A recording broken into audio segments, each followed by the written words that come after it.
시청자 여러분 안녕하십니까. 고영신의 시사정담 시작하겠습니다.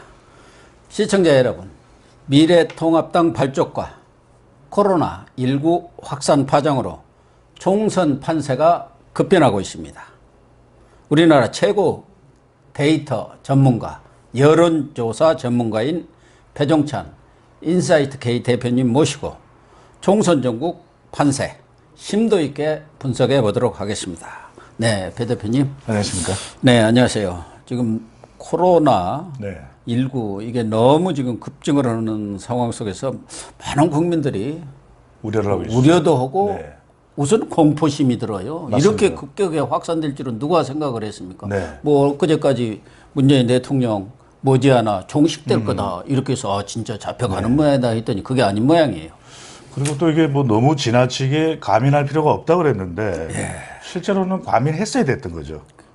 그러면요, 이 전염병 문제는 여러 차례 제가 얘기도 했습니다만은 이것은 과유불급으로 맞습니다. 지나칠 정도로 이렇게 적극 대응을 했어야 하고 철저하게 방역 대책을 세우셔야 하는데 그렇지 못한 것 같습니다. 네. 그게 좀 아쉽고요. 어쨌든 그럼에도 불구하고 4.15 총선이 이제 두 달도 안 남았습니다. 얼마 안 남았습니다. 이제 진짜 네. 코앞에 그럼요. 닥쳤어요. 그래서 전반적으로 총선 판세랄까 이런 것을 좀 오늘 짚어보도록 하겠습니다. 네. 우선 어제 갤럽 여론조사, 갤럽은 늘 금요일 날 발표를 하죠. 발표를 합니다. 네, 화요일부터 목요일까지 목요일까지. 조사를 하고 예, 그래서 그러니까 18일부터 20일까지 조사한 것을 21일 금요일 오전에 발표가 된 것이죠. 리얼미터는 네. 선관위로부터 뭐 과징금까지 이렇게 부과를 받았어요. 네. 좀 듣기 그러시겠지만 일부 평론가들은 리얼미터는 조작미터다. 너무 여론 마사지를 하고 있다. 네. 우리 시청자분들도 잘 안 믿어요. 그럼에도 불구하고 관련된 내용이 신동아에서는 구라미트, 네. 구라미트, 구라를 표현이 분다. 있었는데 글쎄 뭐 이제 제가 말씀드리겠습니다만은 조사라는 것이 어차피 한계가 있는 것이거든요. 그렇기 때문에 그 조사의 한계를 우리가 이해하고 참고를 할 정도 수준으로 우리가 기준을 삼으면서 좀 판세를 분석을 하면 되겠습니다. 예. 그런데 그래도 우리나라에서 가장 신뢰도가 높다 그럴까? 또 네. 그나마 전통적으로 좀 해왔죠. 전통적인 틀을 갖춘 여론조사 기관이면은 갤럽이 아니겠느냐. 그래서 좀 갤럽에 대한 평가를 그래도 해주는 편인데 그 갤럽 여론조사 보니까 우선 대통령 지지율이 조금 올랐다고 그래요. 네, 소폭 정도. 그러니까 지금은 지금 오를 일종의 때입니까? 여론 전쟁입니다. 예. 그전 말씀드렸지만은 우리 고영신 TV 대한민국 최고의 유튜브 정통 시사 프로그램인데 이 방송을 통해서 제가 여러 차례 설명을 드렸습니다만은 이 지금 대통령의 지지율은 진영 대결이다. 이른바 여론 전쟁이다. 단순한 여론으로 보시면 안 돼요. 이거는 진보냐 보수냐, 뭐 죽고 살기 이런 판으로 달려드는 그런 여론이 형성되고 있는 것이죠. 그러니까 대통령의 지지율이 좀 내려가면 아주 적극적으로 또 응답을 하고 또 적극적으로 지지층들이 결집하는 모습을 보이는 겁니다. 이거 자체가 뭐 나쁘다 틀렸다는 의미가 아니라 그렇죠. 지금의 여론은 그냥 단순한 여론이 아니라 전쟁을 치르고 있다. 전쟁 줄다리기를 하고 있다. 이렇게 말씀을 드릴 수밖에 없죠. 근데 그 내용 네. 중에 하나 보면은 코로나 이 바이러스 네. 이 문제를 잘 다스렸다. 이게 제일 높더라고. 근데 긍정 평가죠. 이렇게 확산되기 전에 네. 지금 조사한 거예요. 그러니까 대구를 중심으로 해서 네. 신천지 교회를 그래갖고 전국적으로 이 확산되고 그것이 지금 방역망이 뻥 뚫렸다는 것이 드러났더라면 지금 네. 그게 어제 그제 사안 아닙니까? 그래서 이 여론조사는 그 이전에 했기 때문에 지금 코로나19를 가장 큰 업적으로 33%가 높게 나왔다. 다시 한번 설명을 드릴게요. 왜 여론 전쟁이 진영 대결이 되고 이것이 무서우냐? 이것이 지난해 있었던 조국 전 장관 논란 때와 매우 흡사한 모습을 보이고 있습니다. 왜냐? 지금 대통령이 코로나19에 대해서 대응하는 것을 지지층에서는 긍정적인 겁니다. 너무 잘하고 있는 것이죠. 잘하고 그러니까 있다. 어떤 객관적인 인식으로 보는 것이 아니라 정치적인 성향을 기준으로 해서 지금의 대통령은 대구에 확진이 있든 없든 대통령은 너무나 잘하고 있다. 그리고 그것이 어떻게 대통령 탓이냐? 그것은 특정 종교가 잘 못했기 때문에 그렇게 확산되었을 가능성이 매우 높은 것이고. 그렇게 그럼요. 판단을 그런 인식이 있다는 겁니다. 이웃 국가인 일본이나 중국하고 비교를 해보면 우리 대통령이 너무 잘하고 있다 판단을 하는 것이고 반면에 대통령의 국정 수행을 잘못했다고 하고 있다라고 판단하는 주로 이제 보수 성향 응답자 쪽에서는 너무 못한다. 그래서 경제를 봐라. 그러니까 지금 앞으로 총선 때까지는 어떤 두 축이 흘러가냐면 이렇게 보시면 됩니다. 코로나19에 대해서 더불어민주당 또 진보 쪽 응답자층은 대통령 잘하고 있다. 이렇게 계속해서 이야기를 할 테고 보수 성향 쪽에서는 우리 경제 봐라. 엉망됐다. 폭망되고 있다. 이렇게 완전히 또 엇갈린 여론이 나타날 것으로 저는 전망을 하고 있습니다. 정당 지지율은 지금 변화가 좀 있습니까? 일단 이 갤럽 조사는 미래통합당이 발족한 뒤에 네. 이렇게 지금 조사가 나온 것 아니겠습니까? 그렇습니다. 예. 미래통합당이 이제 출범한 한국당에서 이제 미래통합당으로. 그렇죠. 자유한국당과 새로운 보수당이 합해진 결과거든요. 예, 예. 그런데 정당 지지율도 진영 대결, 여론 전쟁입니다. 그러니까 똑같다. 대통령의 긍부정처럼 지금 정당 지지율도 더불어민주당 지지층은 철저하게 총선을 앞두고 결집을 하고 있는 거죠. 결집하고 있다. 코로나19의 영향보다는 오로지 대통령과 또 정당을 중심으로 결집을 해서 이번 총선을 이겨야 된다. 이런 여론이 뭉쳐져 있는 것이고. 문재인 인의를 지켜야 한다 이건가요? 이제 그렇죠. 우리가 따지고 보면은. 왜냐하면은 만약에 이번 총선 결과가 여소야대 이렇게 되는 경우에는 대통령의 임기 범위가 완전히 달라집니다. 그러니까 그동안에 문재인 대통령이 자신만만하게 추진해왔던 정책들은 올 스톱이 될 가능성이 매우 높다라는 겁니다. 그러니까 이번 총선은 어떤 총선이냐면 그냥 잘하면 되는 총선이 반드시 이겨야 되는 총선이에요. 그러니까 그것이 유권자층이 철저하게 결합을 하는 그런 결과를 볼 수 있습니다. 왜? 역대 대통령의 임기 4년차, 역대 다른 대통령의 임기 4년차는 다릅니다만은 일직선이에요. 일직선을 거의 한 2년 가까이 이어가고 있습니다. 이런 대통령 없습니다. 그러니까 긍부정이 다 있죠.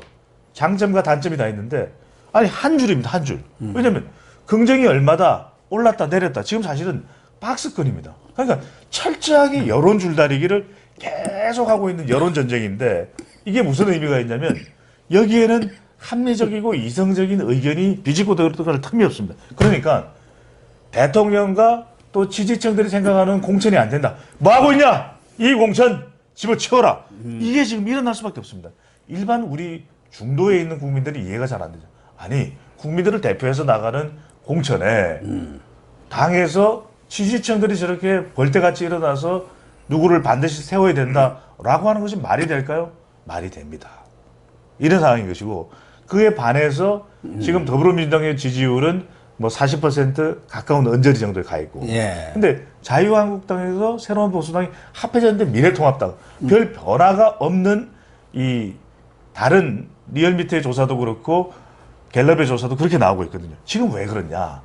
철저하게 지금의 결과는 아직까지 초반이라는 겁니다. 왜? 네, 어디서 지지층이 넘어오지 않냐면 그동안 자유한국당과 새로운 보수당에 가지 못했던 이 보수, 특히 이제 서울 지역 또 이 지역에 있는 보수가 대체로 샤이 보수입니다. 예, 예. 샤이 보수가 아직까지는 진입을 못하고 있는 거예요. 왜? 아직까지 통합하는 과정에서의 삐거덕대는 모습, 또 황교안 대표와 유승민 의원 간에 뭔가 좀 껄끄러운 모습, 예. 이런 것들, 또 제대로 된 정책이 나오지 않고 있다는 것, 박근혜 전 대통령과 관련된 것이 뭔가 마무리가 되지 않은 것, 이런 것 때문에 아직까지 샤이 보수가 들어오지 않았기 때문에 그런데 대체적으로 전망키로는 이제 선거일에 가까워지면 대통령 지지율 보십시오.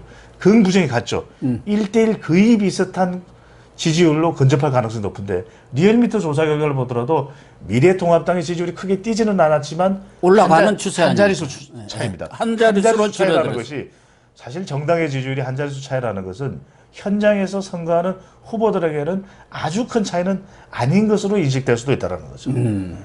그러니까 한 자릿수 차이라고 하더라도 우리가 흔히 그 표본의 편중 현상 때문에 네. 경우에 따라서는 늘 여론조사 결과 보면 여당 쪽에 다소 유리한 쪽으로 나오잖아요. 높게. 그래서 지난번 뭐 성산, 창원 성산 경우도 그랬고 지난 20대 총선 때도 다 여론조사 결과는 10 내지 15% 높다고 했는데 다 뒤집힌 경우가 뭐 부지기수였어요. 그걸 설명드릴게요. 숨어있는 표라는 것은 여당보다는 야당 쪽에 있을 가능성이 높다는 것이다. 그래서 여론조사를 실시하더라도 여당이죠. 또 대통령 지지율을 물어보게 되면 참 못했다라고 이야기하기는 쉽지 않습니다. 그렇죠. 왜냐면 면접원이 직접 전화를 하면 우리가 이걸 어떤 이야기를 하냐면 내가 소수 그룹이라고 속해 있어, 소사 그룹에 속해 있다고 할 때는 내 이야기를 함부로 떳떳하게 나 싫어요! 이렇게까지는 이야기를 못하는 이것을 우리는 노일레 노엘만 교수의 침묵에 나선 이론입니다. 예, 그렇죠. 소설하고 쓸 때 목소리가 기어 들어갑니다. 아, 좀 싫어요. 이렇게 낸다는 거죠. 싫어요! 이렇게 안 된다는 거죠. 그렇기 때문에 이런 여론조사 현상을 잘 눈여겨볼 때 그래서 무슨 이야기가 나오냐. 더불어민주당이 그래서 이낙연 전 총리가 저는 아주 이런 선거에 있어서 현명한 인물이라는 겁니다. 야, 우리 조심해야 돼요. 이거 오만해서는 안 돼요. 하는 이야기가 바로 거기서 나오는 것이거든요. 자칫 그래, 우린 지지율이 높아. 대통령도 있어. 후광 효과도 받을 수가 있어. 뭐 거침없이 해나가지. 이렇게 됐을 때 여론의 후폭풍이라는 것이 언제 어느 때 얼마나 엄청난 크기로 올지는 모른다라는 겁니다. 워낙 뭐 이낙연 전 총리야 지역구에서도 베테랑이죠. 사선하고 네. 도지사 선거도 치렀고 그래서 단전수전 선거 다 겪은 분이죠. 공중전까지 다 치른 분입니다. 맞습니다. 어쨌든 이번 그 갤럽 여론조사 보니까 정당에 대해서 새로 이제 네. 정당들이 나왔는데 그런 정당 투표를 어떻게 할 거냐 네. 이런 부분에 있어서도 보니까 좀 더 격차가 지금까지는, 줄어들어요. 예, 민주당이 33, 네. 통합당이 25. 그러니까 줄어들었죠. 그리고 정당 훨씬 줄었죠. 지지율보다는. 그리고 뭐 정의당이라든가 이런 데도 좀 많이 나왔어요. 어쨌든 한 12%인가 이렇게. 고 박사님, 나왔어요. 저기서 제가 여기서 이 여론조사의 해점, 근데 맹점을 제가 분석을 해야 됩니다. 부동층이 네. 27%로 이렇게 늘어버렸더라고요. 그렇죠.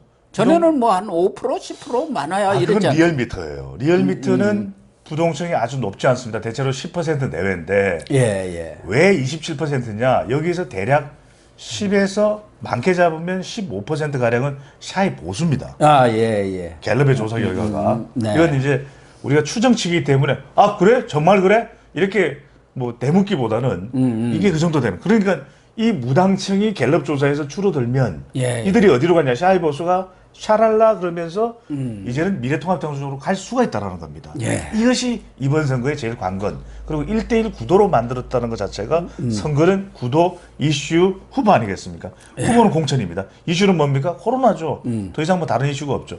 그 다음에 구도가 1대1로 되느냐 어쩌냐 이제 1대1 구도가 되었다라는 것입니다. 아, 그렇죠. 이것이 구도가 이번 선거를, 1대1로 네, 완전히 바라보는 굳어진 거죠. 다른 아주 관전 포인트가 될 수 있는데 고 박사님 이번 정당 지지율에 어떤 문제가 있었을까요? 이건 아무도 지금 짚고 있는 사람이 없습니다. 아, 그래요? 네. 어. 왜 미래한국당은 정당에 안 들어갔냐는 거죠.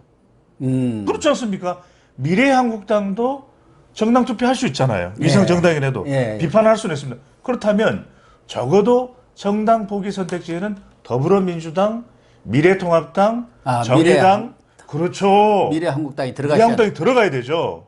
근데 이제 미래통합당으로 하면은 그 지지가 바로 미래한국당이다 이렇게 아닙니다. 인식하는 걸로 아닙니다. 판단을 한 이렇게 거예요. 지금 지지율 조사를 하면 안 돼요. 여기에는 분명히 미래한국당은 지금 여러 명의 현역 의원들이 가 있단 말이에요. 예, 그렇죠. 그렇다면 투표용지에서 정의당과의 위치 차이가 별로 없습니다. 그렇죠. 네 명이 그렇다면 지금 그렇죠. 되니까요. 자, 그렇다면 미래통합당도 정당 투표를 하느냐 안 하느냐? 당연히 하죠. 미래통합당에다도. 그럼 미래통합당이 자 정당 투표가 25%다. 그다음에 미래한국당이 5%다. 몇 퍼센트입니까? 30%예요. 네, 두 개를 합치면은. 그럼요. 지금 그래서 그리고 준연동형 비례대표 조례가 있기 때문에 미래한국당이 얻은 5%는 그냥 5%가 아닙니다. 그런데 이걸 왜 정당 지지율에 포함하지 않았느냐? 저는 그 결과를 상당히 두려워하거나 상당히 충격적으로 받아들이기 때문에 않는 것 아닌가라는 생각을 해요. 그렇죠. 미래통합당과 미래한국당이 많이 나와갖고 두 개를 합치면은 경우에 따라서 민주당을 오버해버리는 넘어설 수도 있는 그런 가능성이 있잖아요. 이거는 우리가 어떻게 될지는 지켜봐야 되는데 무슨 말씀을 드리냐면 그렇게 되는 경우에는 유권자들에게 상당한 혼란이 생길 수 있습니다. 특히 여당 지지층들에게는. 왜? 네.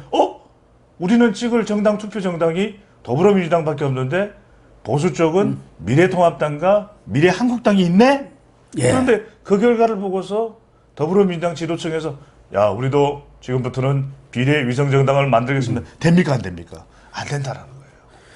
그래서 지금 미래통합당에 지지하는 그 지지층이 미래한국당을 자기 위성정당 말하자면은 자매정당으로 인식하는 이 비율이 88%더라고요. 바로 그러니까 대다수 유권자들이 미래한국당, 미래통합당하고 같은 비례정당, 전문 정당이다. 이렇게 인식을 지금 하고 있다는 거 아닙니까? 한 90% 그렇지만 가까이. 이것이 나누었을 때의 그 파괴력을 확인하는 것은 전혀 다른 이야기가 되는 거예요. 그렇죠.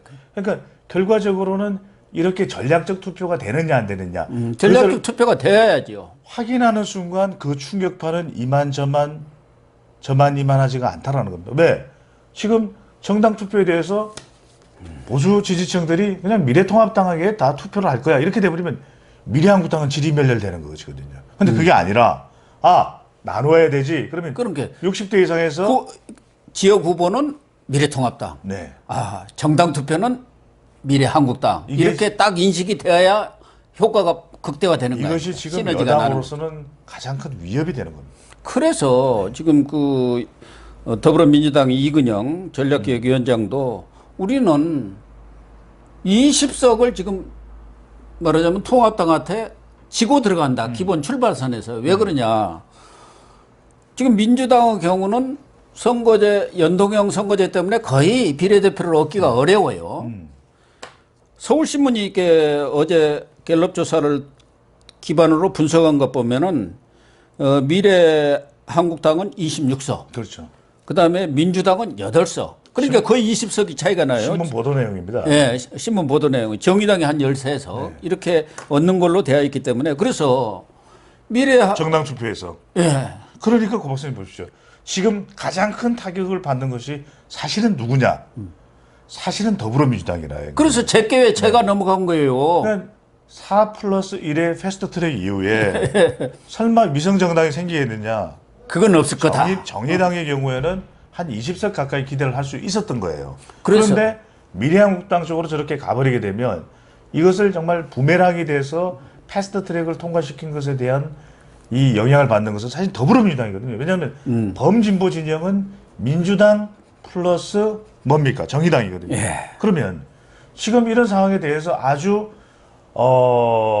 무덤덤해지려면은 지역구 완성 전망이 나와야 되거든요. 그렇죠. 지역구 턱대 없는 상황이 지금 되어가고 있지 않습니까? 어떤 이슈가 벌어졌냐면 바로 코로나입니다. 예. 네. 코로나 어쨌든 그래서 지금 민주당 내에도 자기들은 미래 한국당에 대해서 계속 비난을 하고 있지 않습니까? 꼼수 정당이다, 무슨 민주주의를 파괴한다. 근데 자기들이 먼저 그 연동형 비례대표제라는 걸 만들어 가지고 4+1 체제를 계속 유지하려고 꼼수를 부린 거 아닙니까? 선거법은 거기에 참여하는 정당들 간의 합의에 의해서 이루어져야 하는데 제1야당이 반대하는 상황 속에서 강행 처리했는데 결국은 자성자박이 돼서 그래서 나온 게 지금 비례 민주당을 만들어야 한다. 이 얘기가 솔솔 나오고 있는 거예요. 이거 큰일 났다. 이러다가는 제1당도 뺏기고 잘못 오다가는 야권 연대가 과반을 넘을 수도 있다. 이런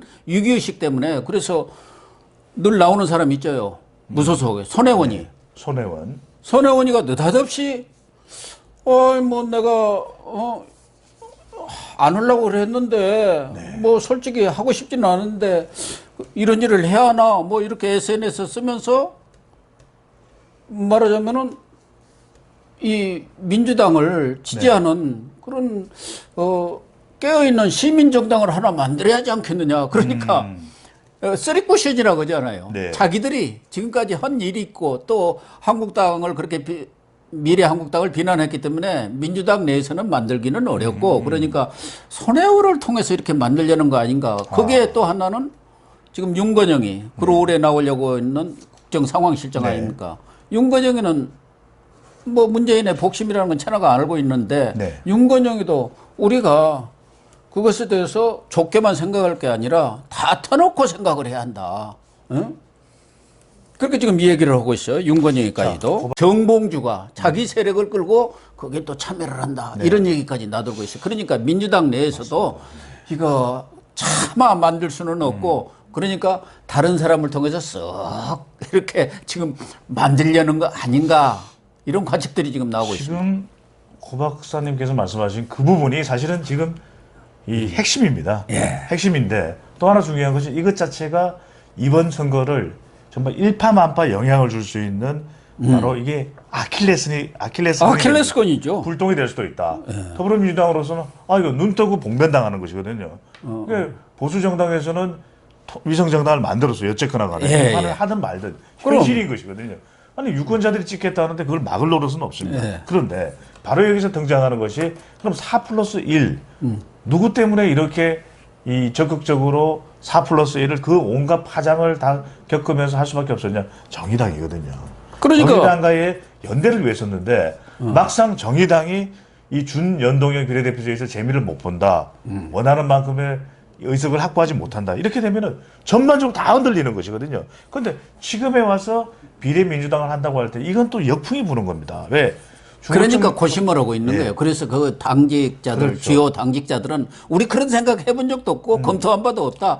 그런데 일단 열어놓고는 생각을 하고 있는 제가 거예요. 여기서 그래서 말씀드리는 겁니다. 지금 사실은 이 준연동형 비례대표제 선거제 개혁 너덜너덜해졌다라는 것을 우리 시간을 통해서 여러 차례 데이터를 가지고 말씀을 드렸거든요. 예. 국민 여론도 달가워하지 않고 또 국민들은 모른다고 하는 것이고 과연 이런 선거제도로 하는 것이 맞느냐. 그리고 꼼수 선거제도가 될 수밖에 없는 것이 그런 비례대표라도 확실히 늘리든지 예. 그렇지 않습니까? 아니면 정말 의원수를 좀 줄여가지고 전부 다 직접 우리가 국민들이 유권자들이 선명하게 투명하게 투표할 수 있도록 하든지. 근데 그게 아니라 253대 40도 지금 뭡니까? 안 변한 거예요. 안 변하고. 그리고 연동형에 30명 캡을 씌운 것은 이런 누더기가 어디 있습니까? 그런데 문제는 그 부메랑을 지금 막고 있는 것이거든요. 그렇죠. 후폭풍을 막고 있는 예. 거죠. 자업자득이에요. 만약에 선거제도가 바뀌지 않았더라면 가장 정당 투표를 많이 얻을 정당은 어디입니까?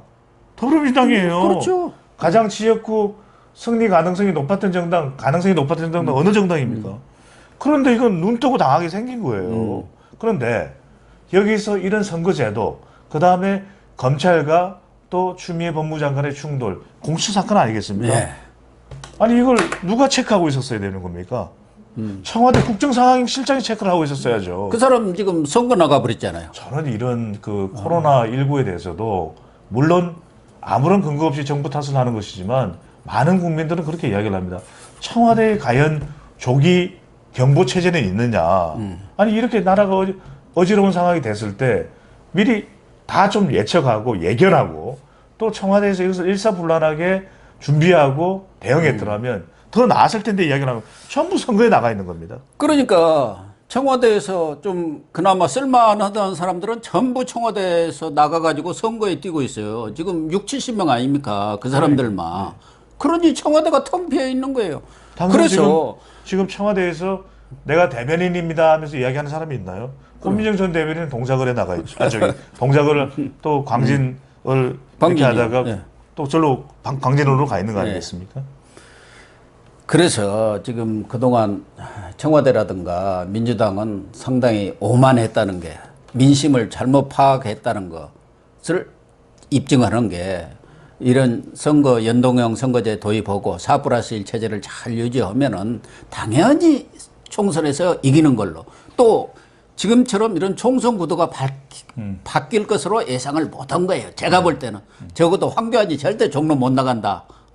뒷심이 물러가지고 또 하나는 야권 통합 자들 절대 안 될 것이다. 싸우다가 결국은 뭐 그냥 몇 사람 영입하는 선에서 끝날 것이다. 근데 보수 통합이 이루어져 버렸단 말이에요. 상황이 급변하고 있는 그런 상황이란 말이에요. 그렇기 때문에 민주당으로서는 지금 아주 급하게 된 거예요. 더군다나 심재철 원내대표. 통합당 원내대표가 우리가 일당이 되고 과반을 얻으면 문재인 탄핵에 들어가겠다.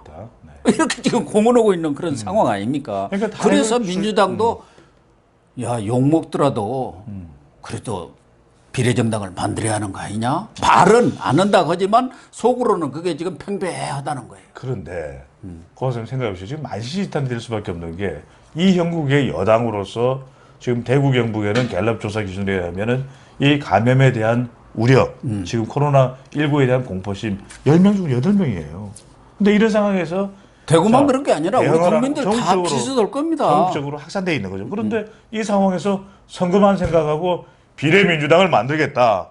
이러는 순간 이 후폭풍과 중도층이 잇따른 정말 상상하기조차 어려울 정도거든요.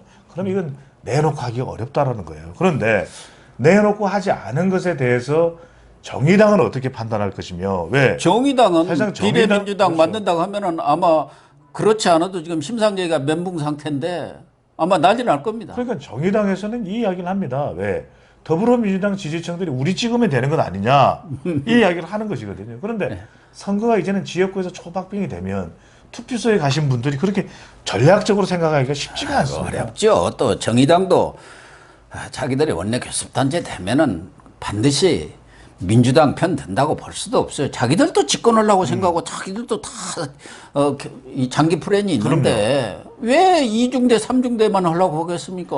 그런데 이게 또 참 쉽지가 않은 것이 그러면 정의당 쪽에서 정의당의 표를 몰아줘서 정의당에서 많은 의석수로 당선이 됐다.